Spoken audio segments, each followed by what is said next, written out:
মৌলবাদ বলতে আপনাদেরকে বুঝাই নাই, মৌলবাদ বলতে জামাতকে বিএনপি বুঝিয়েছে। হ্যাঁ, জামাত এমন একটা সংগঠন যাকে যা ইচ্ছা তাই ট্যাগ দিয়ে দেওয়া যায়। মৌলবাদ হলেও জামাতকে বলা যায়, ধর্ম বিরোধী হলেও জামাতকে বলা যায়, বাংলাদেশের স্বাধীনতা বিরোধী হলেও জামাতকে বলা যায়। জামাত মনে হচ্ছে যেন বাংলাদেশের সবচাইতে নিকৃষ্ট পাপিষ্ট একটি দলে রূপান্তরিত হয়েছে। যেই আসবে সেই বলবে এই দলটার মধ্যে হচ্ছে খারাপ মানুষ।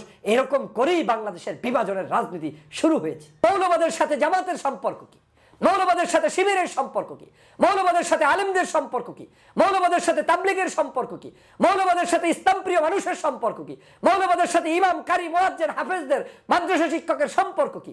আজকে হেফাজতে ইসলাম বৈঠক করেছে, আপনি তাকে বলে দিলেন মৌলবাদ বলতে আমি জামাতকে বুঝিয়েছি। কালকে আরেকজন বৈঠকে বসবে, আপনি বলবেন মৌলবাদ বলতে আমি অমুককে বুঝিয়েছি। এই সকল ধান্দাবাজি বক্তব্য পরিহার না করলে আগামী দিনের ভবিষ্যৎ যে কত কঠোর হবে সেটা আপনারা বোঝার মতো শক্তি নাই। এ কি দেখছি? আগের পথেই চলছে বাংলাদেশ। এটার জন্য বাংলাদেশ স্বাধীন করি নাই। গত 16 বছর কথা বলেছি সকল অন্যায়ের বিরুদ্ধে, সকল মানুষের পক্ষে। এই হেফাজতের জন্য যখন কেউ কথা বলে নাই আমি কথা বলেছি। এই শাহবাগীদের বিরুদ্ধে যখন কেউ কথা বলে নাই আমি কথা বলেছি। আলেম ওলামার পক্ষে যখন কেউ কথা বলে নাই আমি বলেছি, আজও বলছি। আপনাদের শিক্ষা হওয়া উচিত।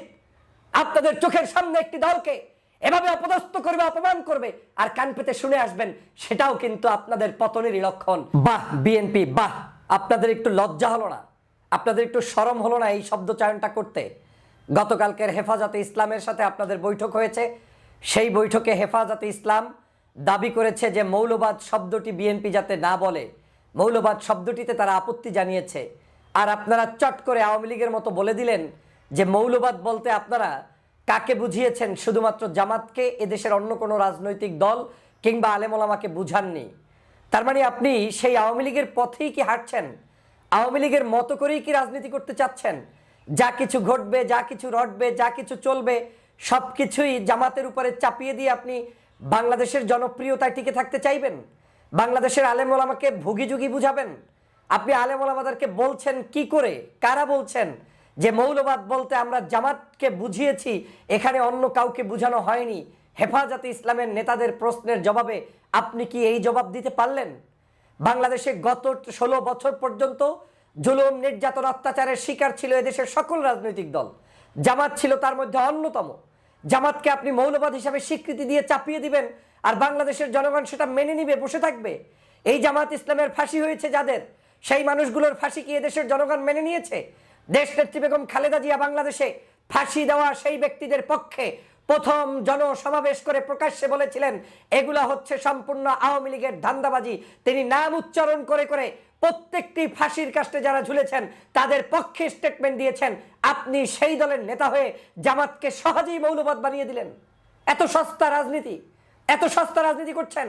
বাংলাদেশে আপনি মৌলবাদ ট্যাগ দেওয়ার জন্য বাংলাদেশের সবচাইতে উদার একটি রাজনৈতিক দল জামাত ইসলাম, যেই জামাত ইসলাম রাজনীতিতে সংস্কার এনে এই দেশের ইসলামী হুকুমতের যেমন কথা বলছে, পাশাপাশি রাজনৈতিক অঙ্গনে তার আদর্শভিত্তিক সামাজিক সকল কার্যক্রম, শিক্ষা, সাহিত্য সকল জায়গায় তাদের অবদান, সেই দলটাকে আপনি মৌলবাদ বলে দিলেন।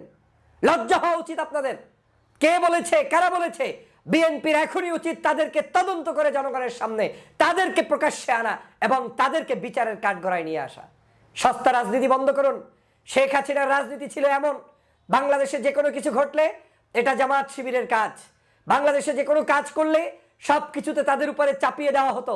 সর্বশেষ এই যে জুলাই বিপ্লবের আগে 5 তারিখের পূর্বে আপনাদের মনে আছে বাংলাদেশের সব কিছুর জন্য শেখ হাসিনা দায়ী, কিন্তু জামাতের উপরে দাস চাপিয়ে দিয়ে তারপরে জামাতকে নিষিদ্ধ ঘোষণা করলো, জামাত শিবিরের কার্যক্রম বন্ধ ঘোষণা করলো।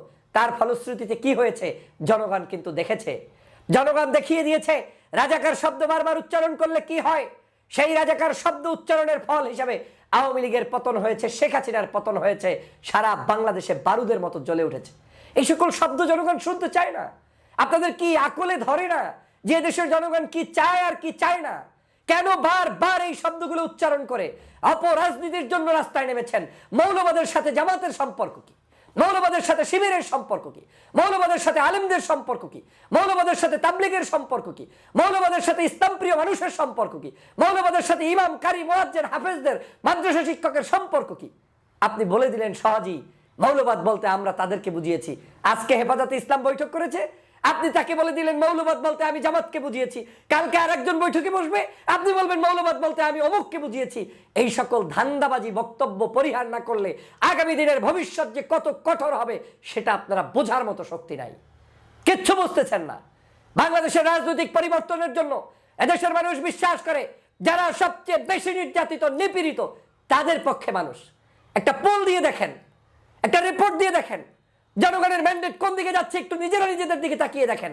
শুধু সস্তা রাজনীতি করে সহজেই মুক্তি পাবেন সে আশা ঘুরে বালি, আলেমদের মধ্যে বিভাজন সৃষ্টি করার রাজনীতি সে আশা ঘুরে বালি। আর আমাদের আলেমদেরও লজ্জা থাকা উচিত। আজকের যেই সকল মানুষরা আপনার চোখের সামনে বলবে যে আলেমদের সামনে যে জামাত মৌলবাদ কিংবা অমুকে যুদ্ধাপরাধী, সাথে সাথে আপনাদের মুখ থেকে তাদের গালের উপরে চট্টপাঘাত করার কথা, যে বলুক তাকে বলার কথা, এ ধরনের সস্তা রাজনীতি পেয়েছেন কোথায়? কোন সাহসে পেয়েছেন যাকে তাকে যেখানে সেখানে আপনি জামাত বানিয়ে দিবেন? আমি আলেমদের কাছে প্রশ্ন রাখতে চাই, যদি জামাতকে মৌলবাদ বানিয়েই থাকে তাহলে আপনি কি জামাতকে মৌলবাদ স্বীকার করেই কারো ছায়ার নিচে গিয়ে রাজনীতি করবেন, নাকি আপনি বাংলাদেশের মানুষের মজলুমের পক্ষে থাকবেন? নিজেকে প্রশ্ন করুন। এই বাংলাদেশে গত 16 বছর বিভিন্ন চাটুয়া বাহিনীর কারণে আওয়ামী লীগের অবনত হয়ে আওয়ামী লীগের কাছে জুলুম নির্যাতনের শিকার হয়েও আলেমদেরকে অপদস্থ হতে হয়েছে, অপমান হতে হয়েছে।